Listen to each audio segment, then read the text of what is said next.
In this video, I'll be showing you how I changed the way I install the mower deck on my BX23s Kubota tractor. With a 12-foot wide garage and a deck that's 5 feet wide, there wasn't enough room to slide the deck out, so here is a solution that makes changing the deck much easier. I'll also be sharing a bonus tip for storing the deck neatly against the wall. Whether you're a Kubota owner or just someone looking for some tractor tips, this video is for you. Previously, I would have to remove the backhoe and loader, drag the deck under the tractor. It's quite heavy, and install the deck. When I'm finished mowing, I would remove the deck by dragging it out, then reinstall the loader and backhoe. Dragging this heavy deck resulted in some flat spots on the deck's wheels. I know, I can rotate the wheels to roll it under, but it takes too long to reset all the wheels back. First, I remove the backhoe, drive the tractor up to the deck with the loader lifted, set the brake. I use some plywood to protect the floor, lift the front of the tractor up, and roll the deck into position. Now this makes it much easier to get the deck under to install.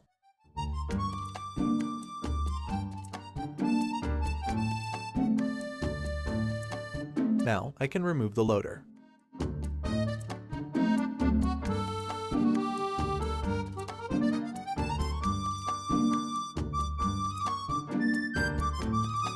When I'm finished mowing, the first thing I do is reinstall that big hydraulic jack. I mean the loader. This makes it so much easier, especially when you don't have the space to slide the deck out. Now I know what you're going to say. They make a drive-over deck. That's nice, but I don't have a drive-over deck. Why don't you just leave the deck on all the time? When doing any kind of backhoe or loader work, you need as much ground clearance as possible. This also goes for plowing snow. Take the deck off when not needed. Just like you should never mow with the loader and backhoe on. That's just common sense.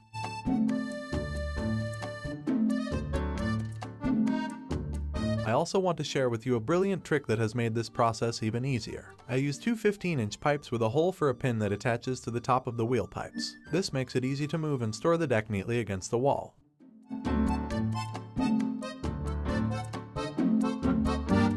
This is a great way to keep the deck out of the way and makes blade changes and cleaning much simpler. The deck already has wheels on it. I hope this video has been helpful to you and that you get as much enjoyment out of your BX23s as I do. I welcome your comments and subscriptions to my channel to see more great content yet to come. Thanks for watching.